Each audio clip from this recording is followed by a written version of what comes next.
pagi, selamat datang di mata kuliah Psikologi Keadilan.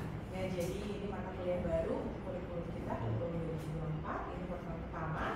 Saya akan mulai sedikit dengan kontrak perkuliahan, kemudian saya akan lakukan overview. Ya, jadi seperti teaser apa saja yang akan kita lakukan untuk 16 pertemuan kita. Ya, jadi untuk RPS-nya kalian bisa klik di sini, kemudian untuk Google Classroom nanti kalian juga bisa join. Ini nanti saya akan sampaikan kepada ketua perwakilan kelas ya, nanti dipilih nama WA Group, sehingga kalian bisa mendapatkan PPT Indonesia pertama. Nah, jadi di sini untuk psikologi keadilan kita akan mempelajari tentang konsep dan proses-proses terkait ketidakadilan di berbagai bidang di masyarakat. Nah, nanti pada akhirnya di panggung terakhir kalian akan diminta untuk merancang intervensi sosial. Ya, nanti saya akan jelaskan ada team based project. Kemudian highlightnya di mata kuliah ini kalian juga akan mempelajari case study. Nah, pada setiap case study yang akan kalian baca itu adalah merupakan konsekuensi penggunaan AI pada kehidupan masyarakat. Ya, nanti saya jelaskan lebih lanjut. Nah, buat mata kuliah ini adalah 2 SKS ya. Kalian semester 4 saat ini tidak memiliki mata kuliah prasyarat. Pada perkuliahan terdiri dari 12 kali pertemuan tatap muka, ada tugas mandiri dan juga ada 4 kali tugas terstruktur. Nah, ini adalah referensinya, terutamanya nanti kalian akan mengacu pada buku AI for 2041. Nah, buku ini terdiri dari 10 chapter ya, mengenai bagaimana penggunaan AI di masa depan yang akan meningkatkan potensi-potensi untuk ketidakadilan di masyarakat. Next. Nah, untuk pertemuannya tadi sudah saya sampaikan, pertemuan pertama sampai pertemuan ke-7 kita akan mengadakan materi. Ya, hari ini saya akan memberikan class overview, mudah-mudahan kalian excited gitu ya di kelas ini. Kemudian ada High Cross Society, Gender Justice di pertemuan ketiga, sistem edukasi di pertemuan keempat, sistem kesehatan, entertainment, dan occupation and work di pertemuan ke-7. Pertemuan ke-8 adalah UTS, kemudian dilanjutkan dengan materi 9 sampai 12 ada climate justice, life without work, happiness in the land of plenty and economy of plenty. Kemudian pertemuan 13 sampai 16 kalian akan mengikuti yang disebut team based project diakhiri dengan UAS. Next. Nah, prosedur di setiap pertemuan materi ini bukunya nanti kalian bisa akses juga dari Google Classroom. Nah, setiap pertemuan materi mohon sudah membaca salah satu chapter dari buku ini ya. Jadi kita ada 10 kali pertemuan materi, kalian membaca chapter di buku ini. Nah, buku ini cukup spesial, jadi ini ditulis oleh Kai-Fu Lee yang adalah CEO Google dari China. Bekerjasama dengan Chen Shufang yang adalah seorang novelis tapi juga backgroundnya teknologi. Nah, Kai-Fu Lee ini membuat prediksi tentang bagaimana AI di 20 tahun ke depan di tahun 2051. Nah, prediksi ini dituangkan dalam bentuk cerita fiksi.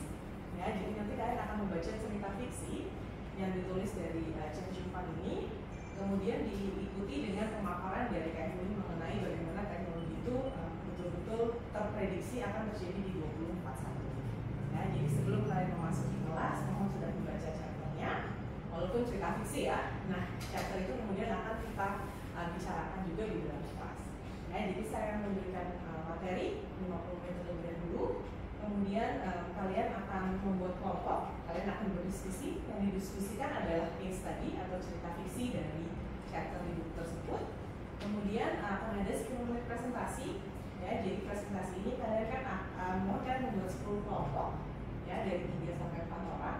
Nah, kemudian kalian akan melakukan presentasi, nanti kelompok yang presentasi akan tertanda secara acak ya. Kemudian itu akan menjadi penilaian case method kalian. Ya, case method kalian penilaiannya nanti saya lihat ada sekitar 20%. Ya, kemudian saya akan memberikan umpan balik dari hasil diskusi yang sudah kalian lakukan. Nah, seperti saya sampaikan kelompok presentasi akan menjadi secara acak. Ya, next. Nah, ini terkait bobot ya, terkait bobot materi. Jadi untuk UTS adalah 25%, untuk UAS adalah 25%. Kemudian kalian punya namanya team based project. Itu dilakukan di 4 minggu terakhir sebanyak 30%, dan case study adalah 20%. Ya, jadi 20% case study adalah presentasi kalian setiap pemaparan materi. Ya, jadi mohon betul-betul dibaca cerita fiksinya, didiskusikan dengan baik. Kemudian nanti yang presentasi akan dijalani. Saya akan berikan umpan balik juga. Nah, team based project-nya ini sangat menarik karena kita bekerja sama dengan Bapas kelas 1 di Surakarta. seperti biasa ya, jadi ini sekarang saya sudah paham dari blok-blok lainnya membuat 3-4 orang satu kelompok, 3-4 orang jadi 10 kelompok. Nah, setiap kelompok ini akan dipasangkan dengan salah satu napi narapidana pada Bapas Pemulung Klaten. Jadi kami sudah bekerja sama, saya sudah berkomunikasi langsung dengan alumni kita yang menjadi staf pada Bapas. Jadi napi yang akan kalian pasangkan ini adalah napi yang sudah keluar dari penjara.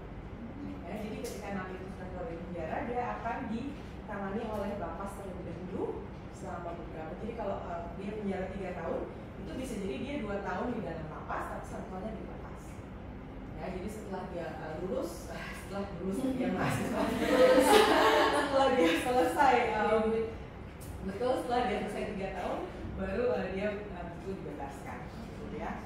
Nah, jadi kalian akan dipasangkan dengan salah satu napi, kemudian akan didampingi, ya, pertemuan pertama akan didampingi. Jadi semua napi Bapas itu dia ada staf kemasyarakatannya, ya, sebutannya bukan napi tapi klien. Ya, nanti kalian akan dipasangkan dengan salah satu klien, didampingi terlebih dahulu, ya, bertemu dengan kliennya, kemudian kalian bisa mengadakan wawancara dengan kliennya. Nah, setelah itu kalian diberikan waktu sampai 3 minggu untuk bisa berinteraksi langsung dengan klien tersebut. Ya. Nah, untuk pembelajaran team based project ini, seperti kalian ketahui, ini gabungan dari 3 mata kuliah, ya. Jadi kalau kita di blok psikologi hukum dan keadilan, kalian akan mendapatkan psikologi hukum, psikologi forensik, dan juga di saya psikologi keadilan.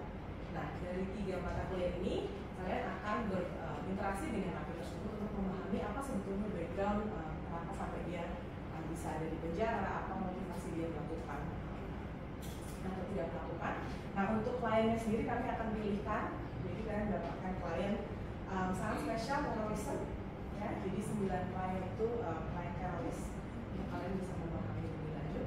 Karena klien teroris itu juga sangat terkondisi, jadi sudah bukan kalau sudah masuk lapas itu dia tidak violent gitu ya. Jadi sudah terkondisikan, kami pilihkan pertama adalah kategorinya klien teroris, kemudian klien untuk korban KDRT, dan yang ketiga adalah klien anak. Jadi yang berusia di bawah 18 tahun.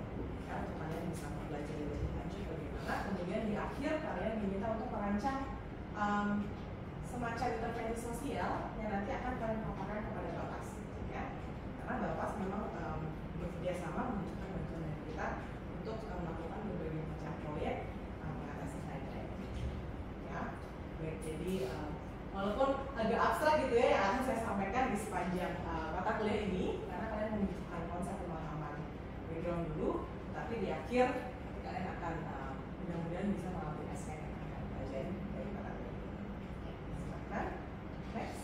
Nah, kita akan mulai dulu dari origin of fairness, ya. Jadi kita akan menonton suatu video di YouTube, mungkin bisa dimulai. Ya.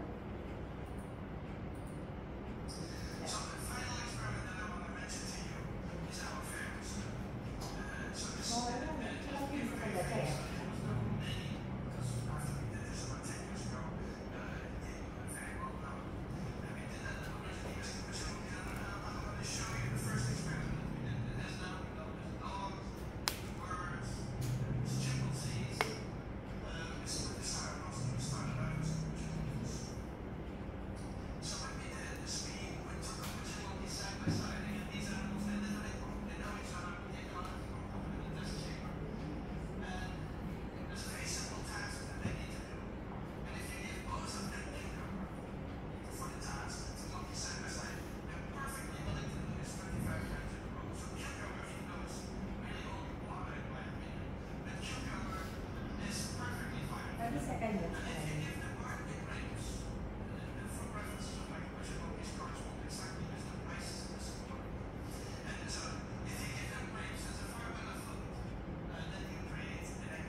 Jadi tadi kalian sudah melihat, mungkin saya jelaskan sedikit ya. Jadi Franz Luhmann ini adalah salah satu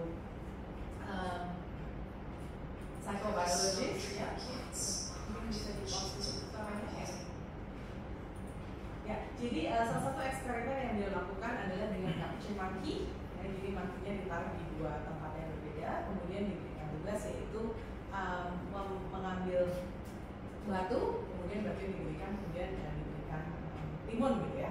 Nah, ketika dia hanya dilakukan itu pada secara hanya satu monkey saja, dia satisfied gitu, dia nggak masalah, dia menerima cucumber ini dengan baik. Tetapi kemudian ketika dia melihat cellmate-nya di sebelahnya mendapatkan anggur, dia merasa itu unfair gitu ya. Nah, di sini kalian kalau tertarik, jadi Franz Luhmann sudah ada bukunya mengenai mempelajari mengenai moral development itu dari animal bagaimana dia berlanjut ke human. Nah, tetapi di kita fokus pada aspek ketidakadilannya, dan di sini ada 3 hal sebetulnya yang ingin saya sampaikan terkait ketidakadilan manusia. Mungkin boleh next. Nah, secara intuisi konsep keadilan yang kita miliki ya, kalau kita bukan berpikir secara filosofi dalam artian argumen, tetapi hanya secara intuisi, secara feeling dan empati, konsep keadilan manusia itu sebetulnya sangat relatif ya. Jadi relatif ya, hal-hal yang tahu miri-miri gitu ya, sehingga ketika kita membicarakan ketidakadilan secara intuisi, kita hanya melihat lingkungan sekitar kita saja gitu ya. Jadi mungkin nggak tahu kalau kalian pernah mengalami ini di kampung gitu, ibu-ibu dia marah karena sendok di tetangga sebelah itu lebih bagus daripada sendok saya gitu ya. Padahal kalau kalian lihat secara global, ibu-ibu ini dua-duanya sama-sama kekurangan gitu ya. Mereka tidak membandingkan diri mereka dengan yang di Jakarta ya, jadi perbandingannya itu sangat limited. Kemudian yang kita di Jakarta, ketika kita merasa adil atau tidak adil, kita tidak membandingkan diri kita dengan Skandinavia misalnya ya. Jadi ada keterbatasan dari segi ketidakadilan ini, di mana skopnya adalah sangat relatif ya, dari segi geografi dan juga dari segi kondisi ya. Jadi ketika mungkin kita saat ini merasa adil, tetapi ketika kita lihat comparison yang lain, baru kita melihat oh itu tidak adil ya, sehingga ada komparatif ini. Maka di beberapa negara mungkin ada untuk pembayaran gaji itu tidak dibuat transparan gitu ya. Kenapa? Karena mungkin kalian tidak tahu kolega kalian mungkin gajinya lebih tinggi atau tidak ya. Ini sebetulnya banyak terjadi pada pekerja wanita dan pekerja pria. Jadi pekerja wanita dan pekerja pria mereka melakukan pekerjaan yang sama, tetapi gaji pria biasanya lebih tinggi daripada gaji yang wanita ya. Tetapi karena hal ini tidak diketahui, seperti monkey tadi, dia satisfied dengan cucumber itu setelah dia tahu bahwa temannya mendapatkan anggur, baru di situ terjadi proses ketidakadilan ya. Jadi salah satu hal yang perlu diingat bahwa untuk manusia secara intuisi ketidakadilan bersifat relatif.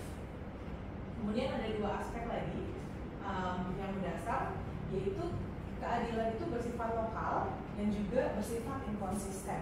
Nah, ini secara intuisi ya. Kalau kita bertanya kepada orang apakah ini adil atau tidak, secara intuisi dia tidak mengikuti apa yang disampaikan misalnya dari filosofi. Nah, terkait moral concern, jadi kalau secara psikologi lagi kita melihatnya psikologi keadilan gitu ya.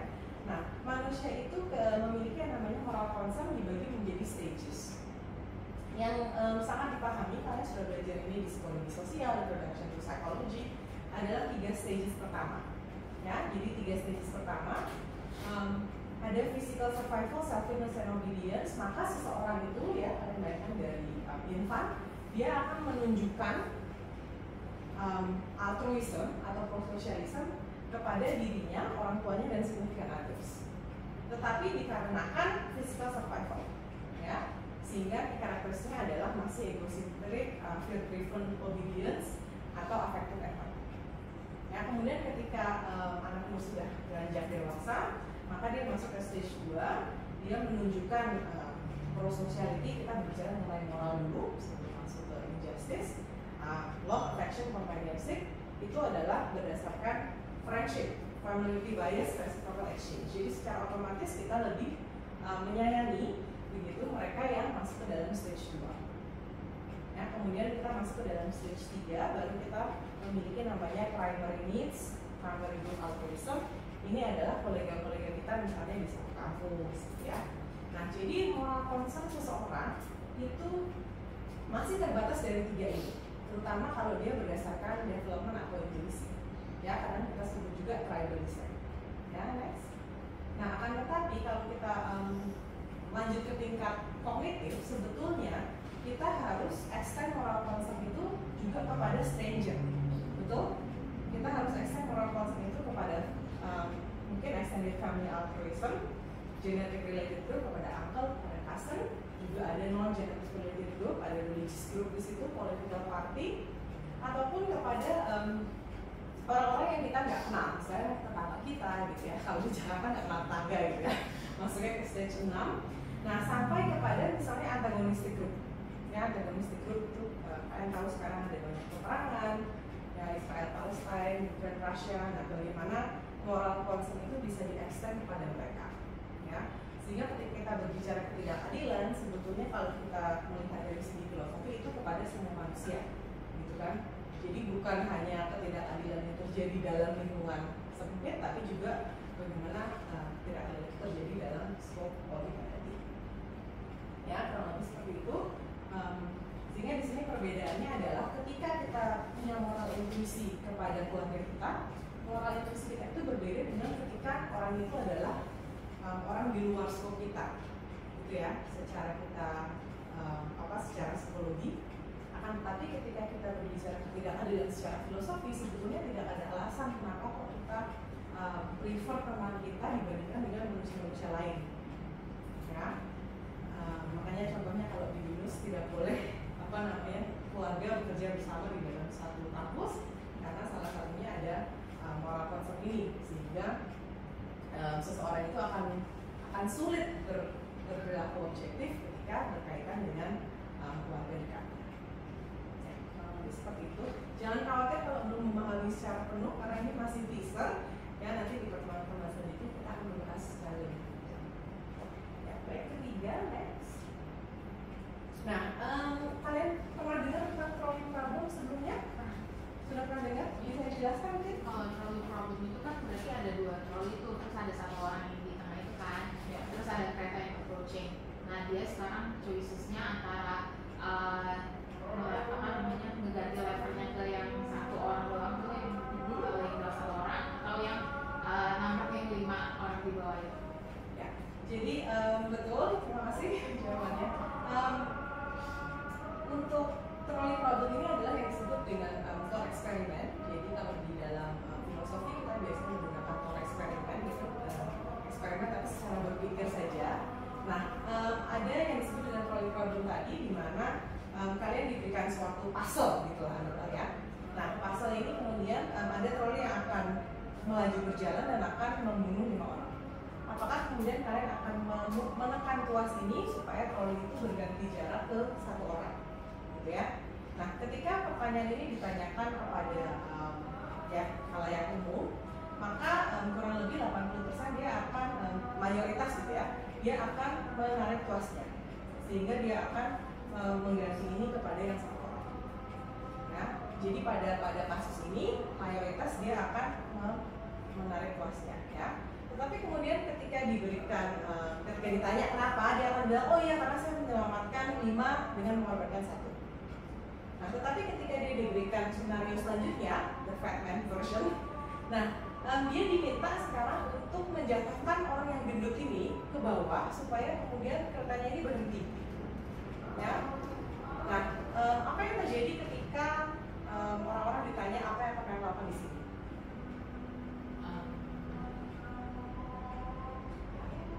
Ya, jadi pada kasus ini mayoritas dia akan mengatakan dia tidak akan menjatuhkan orang tersebut. Ya, jadi kalian bisa bayangkan 80% di sini bilang akan menarik tuasnya, 80% di sini dia bilang dia tidak akan menjatuhkan orang tersebut. Ya, dalam filosofi kita sebut ini inconsistent. Karena kalau dia berdasarkan aturan utilitarianism, ya, menyelamatkan 5 mengorbankan satu, kenapa kemudian dia tidak mengaplikasikan hal itu di sini, ya.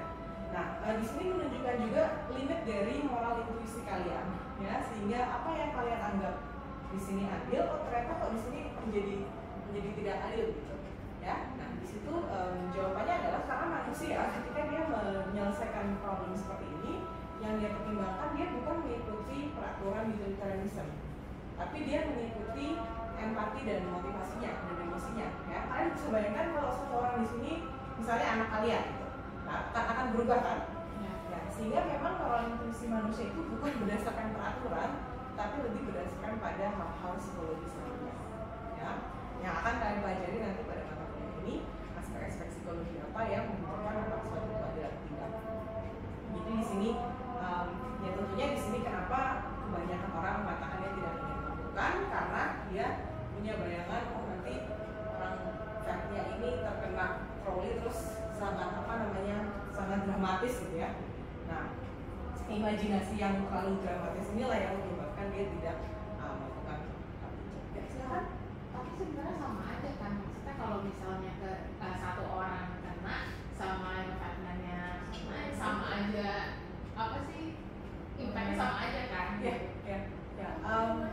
Betul. Jadi memang ini menunjukkan bahwa manusia itu dia tidak konsisten terhadap peraturan. Semestinya sama. Kalau dia sekarang mendasarkan decision-nya based on rationality, maka seharusnya dia berdasarkan pada misalnya utilitarianism itu tadi. Seharusnya dia tetap menyatakan ya, dia akan tetap kalau dia ya di sini, sebenarnya ya di sini, gitu kan? Nah, tapi pada kenyataannya itu tidak. Pada kenyataannya ketika di survei 80% mengatakan dia di sini, tapi di sini 20%, dan kebalikannya, gitu ya. Jadi betul sekali poinnya, seharusnya dia konsisten tapi dia tidak. Nah, di sini untuk menunjukkan, nanti kita akan bahas juga sepanjang kita ada waktu untuk jangka waktu 16 kali pertemuan membahas hal ini, di mana moral intuisi manusia itu memang memiliki keterbatasan, ya, yaitu tadi dia relatif, dia tidak memiliki moral circle-nya sendiri, jadi dia sangat bias terhadap teman-teman dekatnya, tidak berpikir secara objektif, dan juga yang ketiga dia tidak konsisten. Nah, sehingga hal-hal ini perlu dipertimbangkan ketika kalian bayangkan yang membuat peraturan di negara kita ataupun apapun adalah manusia juga kan. Nah, ketika dia membuat peraturan yang mempengaruhi banyak orang, sebetulnya cara berpikirnya, psikologinya itu inkonsisten, lokal, dan tidak dan moral concern-nya sangat sempit, ya, sehingga ini yang menyebabkan banyak peraturan-peraturan intervensi sosial itu yang akhirnya tidak terimplementasikan dengan baik. Jadi sangat hati-hati ketika kita membuat peraturan berdasarkan suatu rules, apakah betul-betul peraturan itu kemudian mengimplementasikan itu di berbagai aspek dan konteks. Baik, mudah-mudahan sedikit intrik ya dari mata kuliah ini. Baik, next. Nah, selanjutnya kembali lagi kita tadi janji saya kita akan memberikan overview dari mata kuliah yang dari pertemuan 16 pertemuan. Nah, di pertemuan kedua kita akan membahas 2 dan 3 ya, membahas mengenai ketidakadilan yang sudah terjadi atau saat ini berada di society kita, di masyarakat kita. Ya, masyarakat kita ini memiliki bias yang mendalam, ya, mendalam dan artinya pada dasarnya tidak adil. Gitu ya. Jadi kita semua ketika ditanya gitu, ketika kita melakukan survei itu bahkan ada termnya di dalam psikologi namanya belief in a just world. Ya, jadi manusia itu pada umumnya memiliki kepercayaan bahwa dunia ini adalah adil, ya, belief in a just world. Kenapa manusia memiliki kepercayaan itu? Karena dia harus memiliki konsep bahwa ketika dia bekerja, maka dia akan mendapatkan hasil sesuai dengan pekerjaannya. Gitu? Ya, belief in a just world. Ya, kenapa? Karena dengan memiliki belief in the just world, maka kalian punya reward system kan. Sekarang kalau kalian tidak punya kepercayaan awal atau kepercayaan fundamental bahwa dunia ini adalah adil, ketika kalian bekerja kalian tidak bisa berekspektasi akan mendapatkan hasil yang setara kan. Kalau begitu itu akan memberikan pengaruh kepada motivasi kalian. Buat apa terus saya bekerja? Buat apa terus saya melakukan apa-apa? Kok dunia ini tidak adil? Ya. Nah, maka orang-orang yang melihat dunia ini secara sesungguhnya mereka adalah orang yang depresi, gitu ya.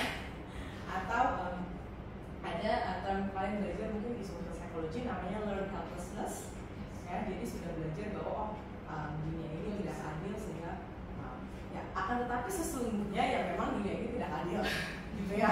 Tapi manusia tidak percaya pada itu. Kenapa? Karena manusia butuh belief in the just world agar dia bisa berfungsi secara optimal, ya. Jadi secara umum manusia memiliki kepercayaan bahwa dunia ini adil, ya. Kalaupun dunia ini tidak adil, dia akan berdalih, ya. Tetapi kan akan ada hasilnya di situ, misalnya, ya. Jadi ada proses-proses yang membuat kepercayaan ini tetap dia jaga. Kenapa? Karena kepercayaan ini yang menjaga motivasinya, ya. Akan tetapi kalau kita